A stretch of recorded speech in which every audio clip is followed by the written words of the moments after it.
Okay. There you go. Stop the recording after the presentation so we can share ideas. I wanted to say that we've scheduled this because it's not about judging anyone's ability to facilitate. I've been to, I think, everyone's meetings aside from the men's group because I can't pull that one off. And I want to say that everyone has their own style of facilitating, and I think you should be all proud of the work that you do. The thing is with the Connection support group, we have a model we're trying to follow, and some of us, including me, skip things over time because we get used to our own habitual behavior, and it becomes second nature for us to facilitate in a lot of ways. Where we were once worried in the beginning and used our guides, we're just so used to how we do it that we forget that NAMI wants us to have fidelity to the model.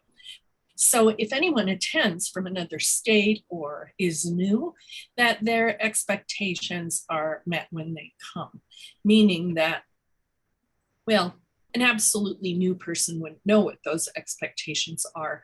But in operating to the model, we're providing a really effective support group for people who are coming.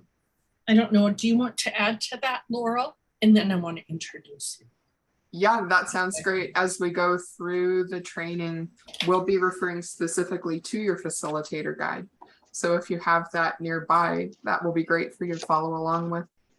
And we're always happy to provide more copies to you if that's something that you no longer have. There is a 2022 edition out now. So if you're working off the 2015 model, but you'd like to upgrade, we can get that done for you too. Absolutely.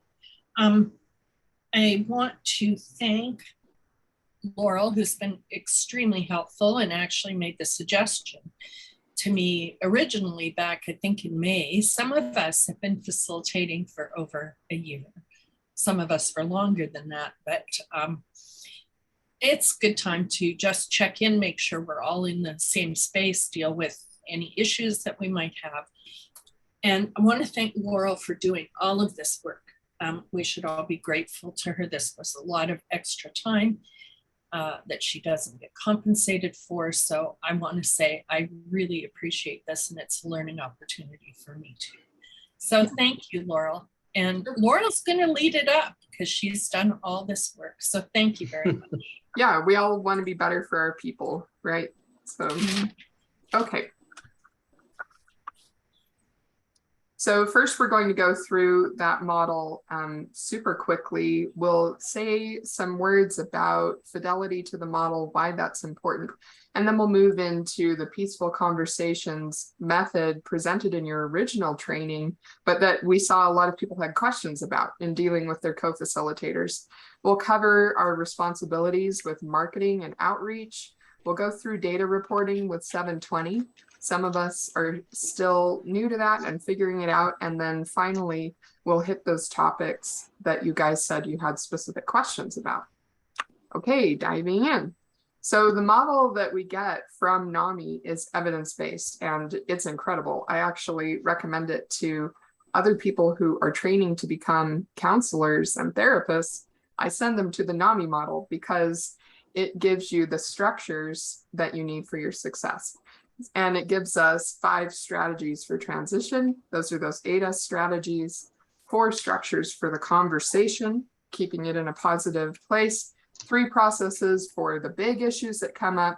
There are 2 of you that are facilitators operating as equals, and that makes 1 successful group.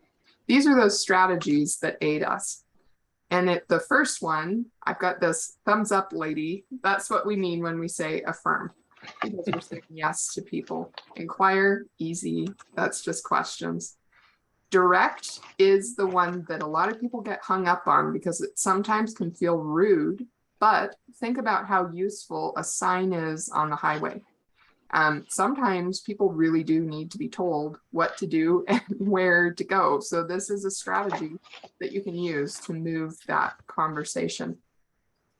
When we understand someone, we're feeling along with them. And when we're supporting them, we're emphasizing that classic NAMI phrase, you are not alone. Okay, so these are not things that you're getting quizzed on. These are, again, strategies that help you be successful. Commonly, people will pick one thing and then they never stay from it or stray from it. Or I've heard people being worried that they'll sound scripted if they use the strategy quotes that are in your facilitator guide. When people come to our support groups, they're looking for sincere, uncritical acceptance. They're not worried about whether we're using a script or not. They just want to feel better, right? So you can set that one aside, that worry aside. You won't sound scripted if you're using your facilitator guide. And from somewhere in Idaho, I will be cheering if you're using your guide. So we've got our first structure here, the agenda, and I blurred out the long middle part because we don't need to cover the specifics there. We just want to talk about when, why, and how we use this. So every meeting we're using this. And when the issue pops up that someone's check-in is going on too long, we use the agenda, which is why you don't want to skip having an agenda, because then it's the agenda's fault if someone is taking too long. And the purpose of it really is to familiarize or re-familiarize. Some of us have had groups that don't vary in the content of the people for a long time, but it familiarizes the support group with the structure that you're planning to use and the core values, because it encourages you to go through those principles of support and the group guidelines. So cardinal rules, having all 4 charts on the walls. We don't have walls in most of our groups, right? So this in a virtual setting means that we display them and that we let people know that we have them ready at a moment's notice for people to use, okay? And the second thing in the cardinal rules is that we always start with facilitators to model the time limit for check-in. And I will say to model content as well. At the national level, we're being encouraged to not rely too heavily on our own diagnosis in our check-in, just so that people have more of a blank canvas and they can share what they feel they want to share. So if we don't present an agenda, again, we don't then have it to rely on. And if we don't present the structure charts, we don't have them ready to go. And also with the requirements for mandated reporting here in the state of Idaho and a lot of states in the nation, if you are facilitating and or substituting in for groups elsewhere, all adults are mandated reporters, which basically boils down to if you see something, say something, and be a good human. So we don't let abuse float by us, and that's children, elder abuse, and adult to adult, all of it. Okay. Group guidelines. So these ones are to be used when they get broken. We state them in the agenda process and structure, and then if they're broken, we go back to them. Okay. And another thing I'll point out here is the confidentiality aspect, because the purpose of our groups is to create a safe container for people's pain, right? And we put a big giant crack in that container when we don't respect confidentiality. So if someone has violated that, then it's up to you as the facilitator to make sure that something is done about it. And again, the why. This is not just timekeeping and procedures, but I would really underscore group safety, okay? The cardinal rules: don't scold people. Always model respect for the person being disrespectful, because people forget these all the time. Again, they're coming to the group because they have a problem, and that can be distracting as far as remembering a bunch of rules, but they look to you to gently guide them back. So we don't let a broken rule slide. We don't correct people in front of the group unless it's the last resort. Should be easy enough to direct message them, pull them aside afterwards, give them a call during the week in order to emphasize the way that the group really should be run. And if you wait too long, it gets harder and harder and harder with a group guideline. Okay, principles of support. This, along with group wisdom, is probably, these are our favorites, right? These are the ones that we use all the time. The important thing to remember about principles of support is that it should be connected to hope. So when the person is sharing something that they're hopeless about and that they don't have any control over, that's what should say principles of support to your head. And they're so important because, well, NAMI's principles of support are the best I have ever seen from any 12-step program. And it's tremendous that we have these available to us. But B, when people start talking about the principles, they connect on a personal level to them, okay? Remember that you never ever choose a principle for someone else, and then you never start a lecture or something pre-prepared about principles. It needs to come from the group and be organic, or it won't connect with them on that deeper level. And this is the process where you can call on the quiet person, because everybody has something to say about these universal principles. So problems with using principles of support incorrectly. If it was something that the person could control, maybe they keep sleeping in and missing their doctor's appointment. Yeah, they could be feeling hopeless about that, but that's more of a group wisdom issue because it's something that they could control. Or if we're forcing the group to stay on principles of support and they're clearly done and they want to move on, we have to let the group do its own work. And part of that is letting the group pace itself.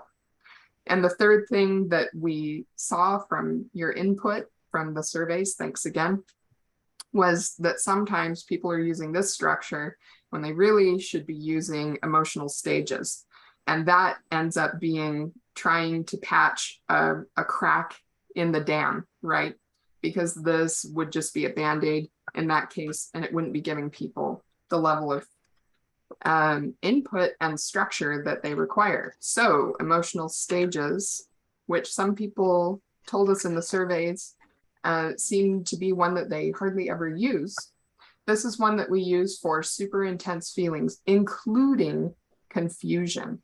And that might also manifest itself as apathy or just even ambivalence, not knowing how to feel, but they feel so strongly that they can't move on. Okay, so we use this structure in that case, and it will normalize that overwhelmingly intense or painful feeling and then connect the person to help. We never ever tell a person where they are in the emotional stages. We let them choose the spot, and then we help the rest of the group stay there, because sometimes the rest of the group will try to pull you into talking about other stages, but we honor the person that we're focusing on by sticking to what they pick, okay? So big problems are never ever using this because it is a great structure. Disagreeing with the person, trying to get them to choose the right answer. There is no right answer. The right answer in this case is whatever they pick, or letting the group slide us away. Group wisdom. We're going to use this for common problems that we can get practical solutions for. So group wisdom will often result in a list of practical things that the person can do next. You notice principles of support is not going to result in a list because we already have the list. We have the principles, okay? Sometimes for group wisdom, I will even pull up a Word document and share my screen, and then that functions like a whiteboard so that we can keep track of all these awesome inputs that we're getting from the group. And again, we're tapping into lived experience, another huge strength of NAMI groups, because we're not offering group therapy, we're just offering the sharing of lived experience. The cardinal rule here is about wallowing, which always makes me think of pigs rolling around, and so that doesn't seem very respectful. But wallowing can be a big problem because we all promised as facilitators that we would try to keep our groups moving in a positive direction at all times. Well, if we let the group stay hyper focused on a negative aspect, the group can no longer do any work because it's stuck. So we get them unstuck by making sure that we go back to the steps of group wisdom. The problems here are picking this structure for an issue that can't be controlled. Maybe it's that they are terrified to take medicine. So if we use this structure, people are going to start giving them a bunch of practical ideas about how to get a different medicine. And that's not the core issue that the person has shared. And then a final common error that I wanted to point out is making a group member uncomfortable. This is why in the first step of group wisdom, you ask them if it's okay that we talk about their issue. Because if we're focusing on them, then they have to provide more information about it. They have to communicate some of their feelings about it. And maybe they're not at that place and they don't want to. Not only will that person not want to return to your group, other people are watching how you handle it, and they won't feel like, again, it's a safe space for them to share. So it affects everything. Hot potatoes. This was another one that a bunch of us said was confusing or something that we didn't want to use. But we need this whenever a traumatic event gets brought up. Because again, emotional contagion, this is just like what I was saying a second ago. If someone brings in a traumatic event, an assault, an attempt at suicide, any kind of violence, interaction with law enforcement, it's not just that person who's now reliving it as they're communicating it. Everyone else in the group is thinking about a similar experience. So that's why we call it hot potato, because this becomes then something big that makes the group get stuck. The reason that this is useful as a process is that we don't always know what to say for something giant that way. And so I'll go back to what I said before about not worrying about feeling scripted, because people have come to you for help. This is how you give it to them, okay? And the rule is don't avoid the traumatic event. Don't say, well, let's move on to something happier, or here's a joke I found yesterday. This is important work for the group to do. And I personally feel honored when somebody brings something like this and we can process it all together. Errors, never using this structure, not saying the word suicide. It's so important to use that word. Research clearly shows that it doesn't increase anyone's risk. In fact, it helps them. It pops that horrible pain bubble for you to say, are you considering suicide? Saying vague things like, are you thinking of hurting yourself? Doesn't work, because in their opinion, they're not going to hurt themselves. They're going to liberate themselves, or, whatever. So we have to be clear in our language. And then you also need to make sure that the structure is completely finished before you move on. This is that emergency procedures flowchart. And because it is in orange on your guide, sometimes it's kind of hard to read, but here you can see the original colors from the 2022 edition. And a lot of it will guide you straight to 911. So for some of us, that's kind of creepy. We may have had, various experiences with law enforcement. We're kind of nervous about dispatch ourselves, but rest assured that if you call because you care about someone, you're not ever wrong, and you won't ever be in trouble for that. And the flow chart, again, is not something that you really use when you're talking with the person, because hopefully you're keeping eye contact with them. This is something that you already have in your head, something that you're familiar with ahead of time. And at NAMI, Idaho, we provide a lot of suicide training and crisis training. So if you're interested in getting additional training, contact Wendy and we will get you connected to the next one. The common errors here, not debriefing. What I mean by that is, after you have helped someone in group, you must debrief with at least your co-facilitator after the group. There should be a period of time after every group where two co-facilitators say, these are the numbers that I had today, and oh yeah, this giant thing happened and this is how it affected me. That's important for you so that you don't burn out and you can keep giving the great service to Idaho that you guys have been giving. Okay, problem solving. This is the mysterious unicorn that a lot of us don't even know is in the facilitator guide. This was the one that you were encouraged to go online and find a module in order to figure out how to do it, right? So a lot of us don't use it at all, but we all have people in our groups that bring something again and again and again, and they don't seem to ever get better, but it's causing them pain. That's when you use problem solving. And this is another one, just like group wisdom, that I highly encourage you to share your screen if you're in a virtual setting so that you have some kind of whiteboard, because this is another one that will result in specific tasks or ideas for that person who has been suffering in their stuck place. And there is a lot of information online about how to do the problem solving module. If you feel like you need more training, contact Wendy, contact me. We'll help you either locate it on the website or just talk you through it. But just like the other structures and processes, this does give you the steps to use. Sometimes it's just helpful to see the YouTube videos that they've posted because it will give you some of that useful scripting to use with people. And the why is to help people, just like everybody, just like every single one of these structures and processes. Cardinal rules, always get that person's permission, because this one, more than any other one, is really going to exhaust the person. They're already feeling exhausted. This is an issue that they've had week after week after week. But with this problem solving unit, you're going to be asking them to look at it from every single angle, to review everything that they've tried so far and whether that's worked or not. So you really need their permission.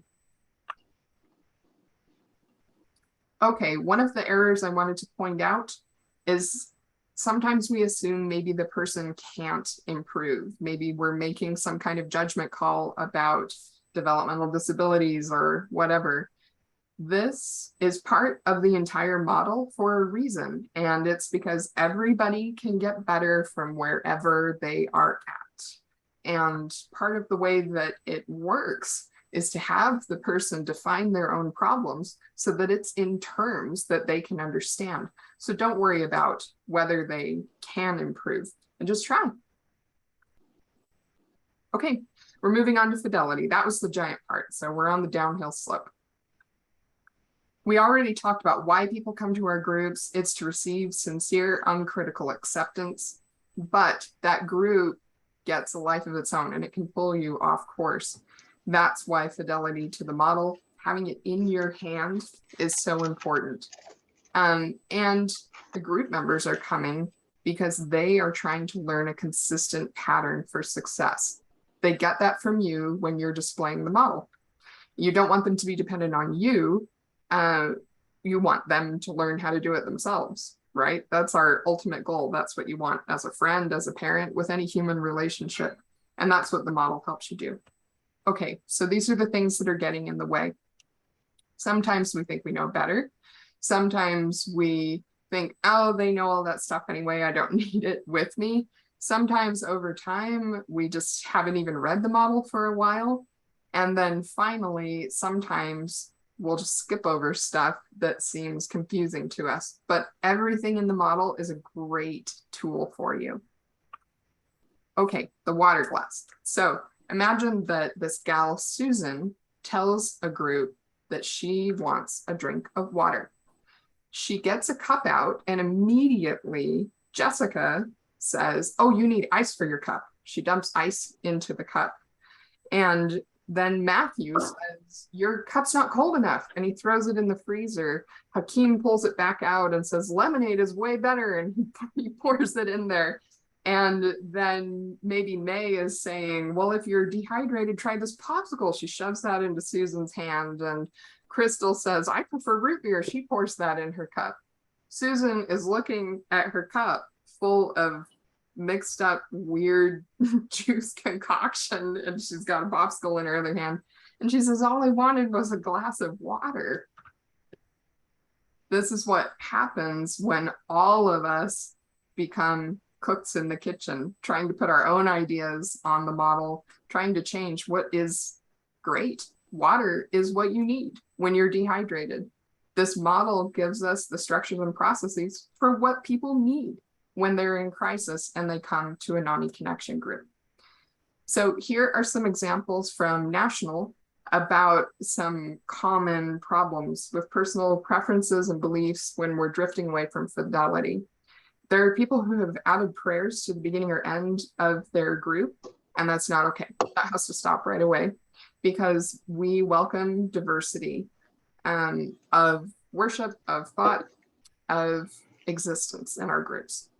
And finally, failing to use the principles, failing to hold to your group guidelines, not using those time limits, all of this detracts from the time that belongs to the group. It doesn't belong to us because we aren't the bosses, we're the peer facilitators. That means we're equal to everybody else. And the group does its own work. Okay.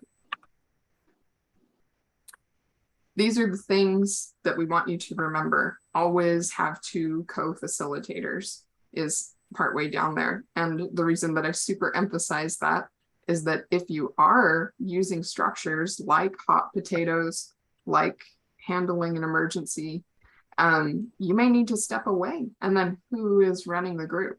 So if it turns out that your co-facilitator can't make it at the last minute, something like that, appoint a deputy, someone that you trust from the group, because you really do need to have 2 people.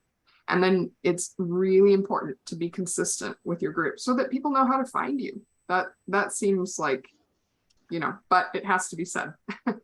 And then, the final thing that I want to emphasize here is that we never endorse medications or medical therapies. We don't get specific with people because, again, that goes against our diversity of thought, belief, right? So we're not going to tell people that they're bananas if they do or don't want to do something. We just take them where they are and we support them at the peer level. Again, we're not therapy groups. We are peer support groups. And that being said, it's never wrong to encourage someone to talk to their support team, to talk to their therapist and get that therapy. Okay. This is a copy of that pledge that we all took when we were trained. And I thought that would be useful for us to see in this refresher, because for some of us, this was years ago, and for others of us, this was a couple of weeks ago. But either way, you can read it on your own, I'm sure.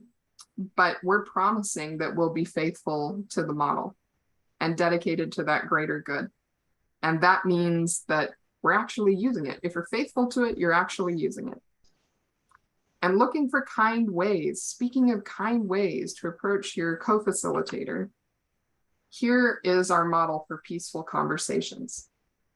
And these should always happen outside of the group. If you're having a problem with your co-facilitator is the first person that you should talk to, not Wendy. Wendy is a great resource for you, but it's basic respect to talk to your co-facilitator first. And this is the way that you do it. You think about what you want to say ahead of time. And then you ask them an open-ended question. That gets the conversation going. That's why we're saying peaceful conversation, not peaceful Shakespeare play script. So they need a chance to connect with you. And if you're listening, then you'll get that. Be prepared to say how you feel about what had happened and then what you need. No one can argue with how you feel. That belongs to you. But you should be prepared with a specific request. If you guys have further questions about these conversations, we're happy to support you. Okay, these are the responsibilities that we have for marketing and outreach as facilitators.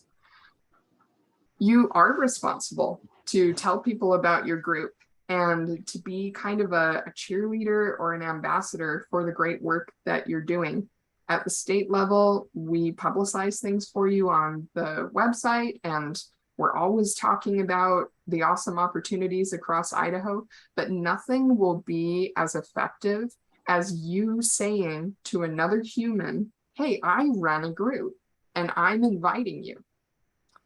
So when you think about this fake town of Farm Town, which is a lot of places in Idaho, think about the strengths and challenges of your own town.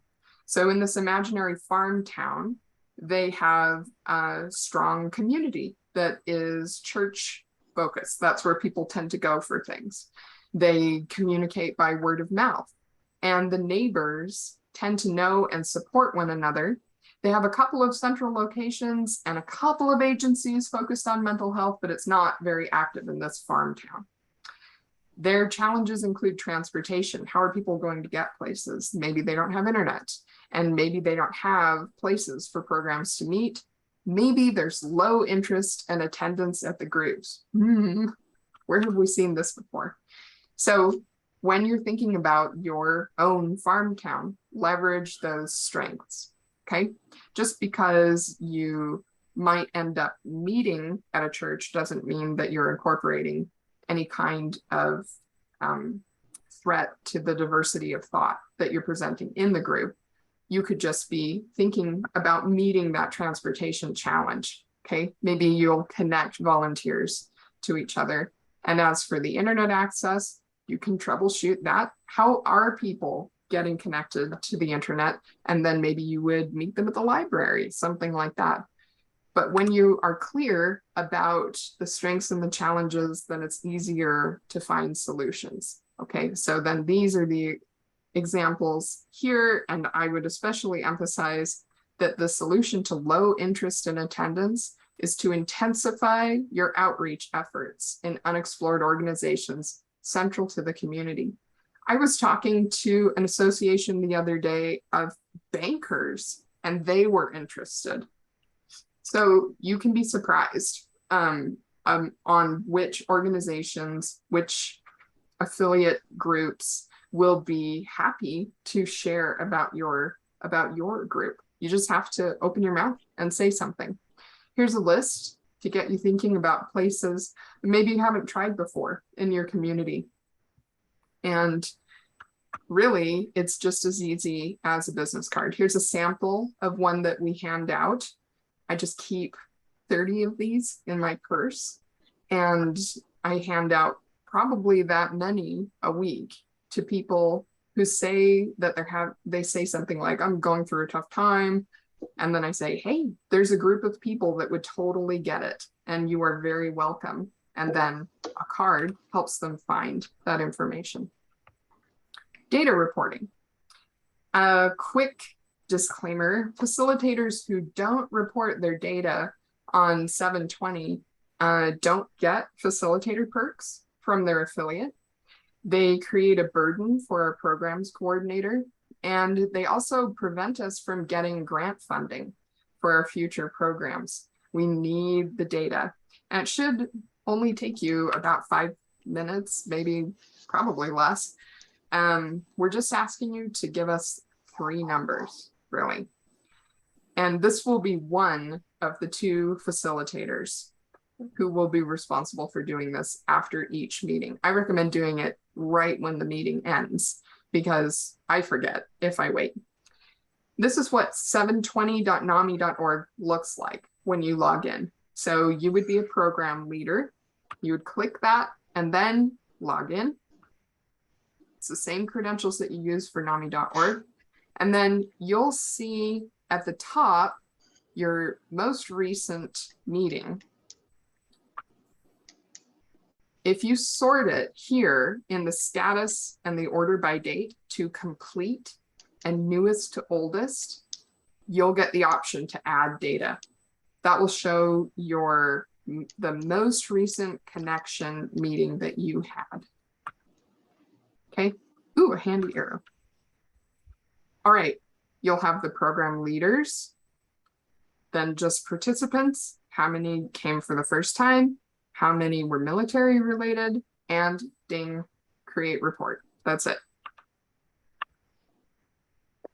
Okay, we're on to our final little bit, a Q&A.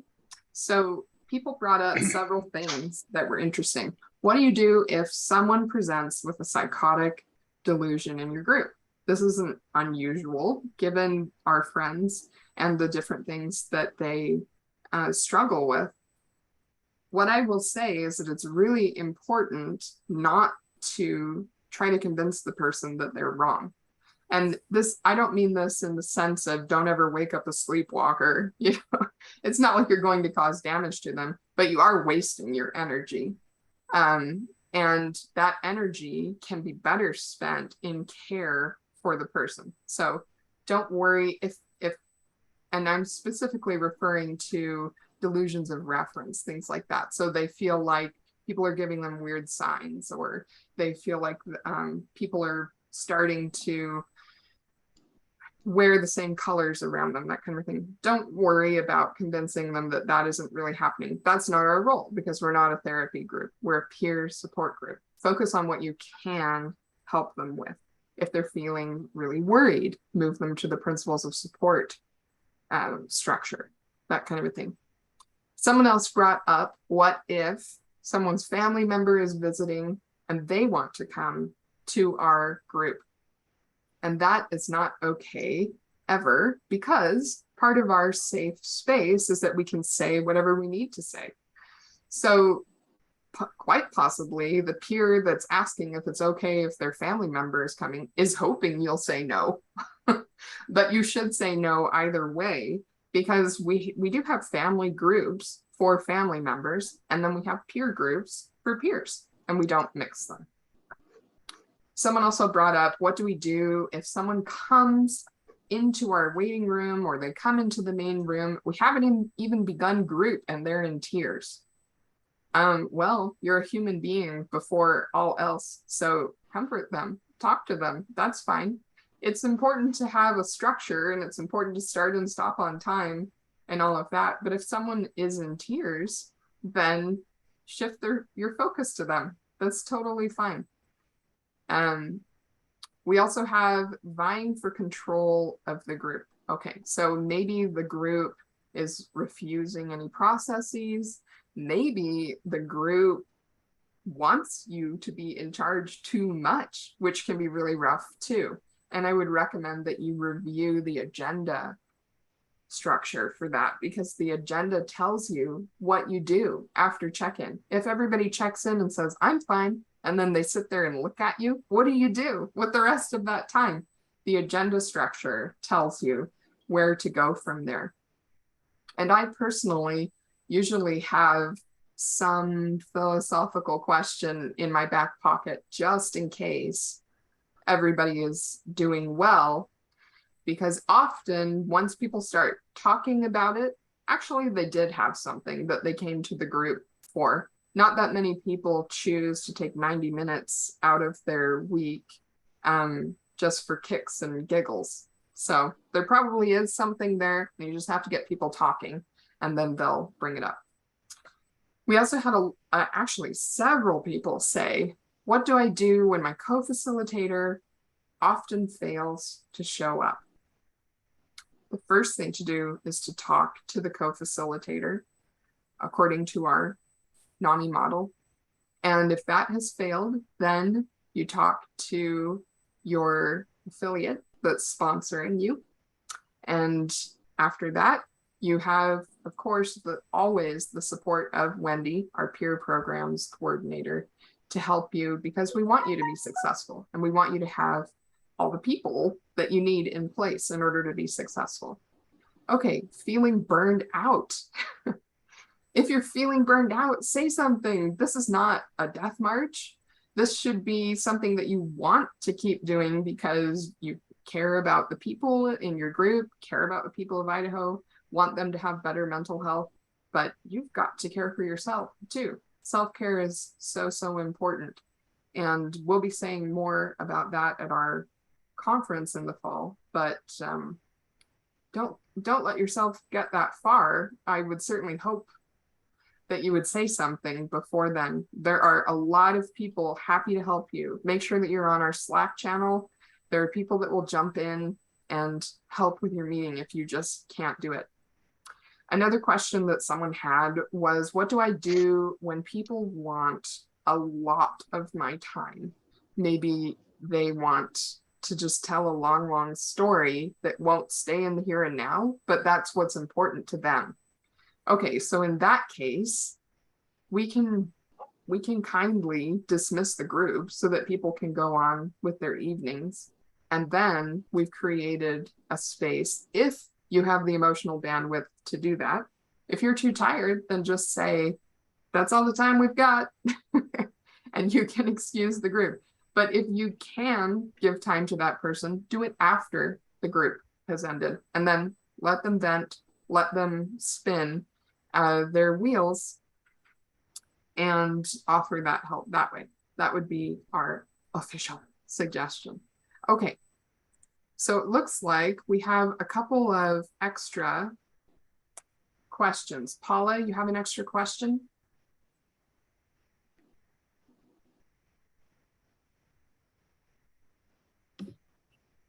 Yeah, so I've heard from some facilitators that they find the model to be kind of boring, or they feel like it's not directive enough, or that it's not, it's not pushing people enough to like really dig down deep and do their therapy, Mm-hmm. and I have used different ways to say this model is not for therapy. This model is not going to feel exciting because it is the same every time that we do it, and we're not licensed to do anything differently. But I also understand that there are groups out there that are doing things to during their group discussions that are kind of more lively. And so for me, I'm wondering, like, when groups are using prompts or they're using like some kind of different thing, I'm personally not interested in doing that. I'm interested in letting people do their own work, Mm-hmm. but I don't want to limit that if that's not what NAMI is asking me to do. If it's okay to do prompts, if it's okay to talk about, like, have a planned topic, I'm not against that. I just Yeah, and personally don't feel it's a it's balance. yeah. I get what you're saying. And that is such an important part. This is not group therapy. Sometimes therapy accidentally happens just because when you're in connection with other human beings, you do feel better. That is technically therapy, but we are not attempting therapy. We don't need anyone to have a breakthrough, and we don't need them to finally address something that they've never said to anyone else. We're not trying to like collect their secrets. All of that is a big mistake. And as you Yeah. said, the connection model doesn't allow for that. It does not allow for us to pre-program what the group is going to do. This space belongs to the group, and it needs to stay flexible and dynamic by not having those outside pressures so that the group can do its own work. Yeah. That is a good point. Yeah. I've heard it called, like, be called fluffy or like light and Mhm. like not really helping people. And Yeah, for me, I think that it's difficult for me because I don't feel that it needs to be heavy or solve a lot of problems. I feel it just needs to be a place that we are open sure. to people. Sure. Yeah. And that's So where that's different facilitator styles come in too. yeah. If you want like a top news, hard hitting group, maybe find a facilitator who kind of runs that way. It's just like in your regular life with your different groups of friends, right? You have some friends that you would rather sit down and share a lemonade with, and you have other friends that you go hiking with and have like high octane adventures. It just depends. Okay. All right. Well, so that does answer a question for me because I mean, I'm not opposed to trying different things. And especially when a group is the same people every single week, sometimes it can feel a little bit like, um, well, I guess I'm here for support, but I don't have anything to talk about. So it's good to know that it's okay to try some new things if the group is open to it and if a co-facilitator is open to it. That's true. And I will say it's okay to be boring. It's Yeah. okay to be boring sometimes. If everyone is doing well, then we're happy because these are our friends. We want them to do well. A huge part of living with a mental illness is the isolation that we experience. So it is a function of our group to provide socialization. And that doesn't just mean the opportunity to be with your friends. It also means teaching people how to be a friend and make friends in the rest of their life. So when we are opening up our valuable group time to that can also be helpful to people. Just stay loose. That's what I would say. All right, cool. Thank you. Yeah, thank you. And thanks everybody for being here. Did you have any additional things to say, Wendy? Just want to ask everyone if you have any other questions you want to ask before I finish up here. Boy, Laurel, that was fast. Good job. That's what we promised. I know. I'm gonna oh, okay. Would you like to say okay. I just wanted to ask a little bit of directions maybe on the reporting data. You brought up the one screen and what I haven't been doing that, and I'm kind of been doing the rainbow circle thing now, so I should probably be doing that. Can I have one of you just maybe send me the link so I can get a sense on that? Yeah. Sure. I mean, it seems pretty simple, and the only other times I've done it, I've just done it on paper, I think, and reported to like and the Wendy, data I think and the data only need to be reported once. So check with your co-facilitator first and see whether they are the ones who will report it or you will be. Make sure that that responsibility is clear. And then it's just 720.nami.org. And it's Lynn. Oh, Yes. sorry. I can set up a time to speak to you about this, okay? Yep. So, okay, that's fine. Well, just having the full link I don't is think helpful. anyone is reporting the LGBTQIA data, and that would be great if it's something. It's so easy to do. And since we all know that we need to do it, it'll be a relief to your co-facilitator if you take that responsibility on. No worries. I guess I always thought that somebody else was doing it when I was there because I never felt in charge. And now that I feel someone in charge, it's like, oh, I guess I should be doing this. Yeah. So well, I've that been was my data main concern. collecting. Oh, I'm sorry. I didn't mean to interrupt you. No, I you're have fine. been data collecting, but a few months back, I was absolved, of that duty. So I want to show you how to do it. Okay. Well, that's fine. We'll do that. Fine. And to all of you that do report your data, I really appreciate that very much. Mark, I think Anastasia reports yours. Marco, Paula does her own. Thank you, Paula. Marco, Rob sends me the sheet and I report the men's groups, so you're good. Sandy sends me the sheet and I report our group on Monday. Laurel does her group on Thursday. And Jenna, I don't know about, you're doing LGBTQ, aren't you? Yeah. Oh, can't hear you, lovely. She said yes. Oh, okay. Well, maybe I'll set it up so you both can learn. And that way, if someone does, if either one of you are there, you can say, I'll take care of it. Because I think Tiana has now relocated. I'm not completely sure, but I think it's a responsibility both of them would welcome if you could both do that. Or one of the other. Yep. And again, it helps everybody because it takes the burden off of Wendy and it helps us get the money that we need to keep offering trainings for more facilitators to offer programming in the state. So thanks everybody for your help. I'm going to stop the recording.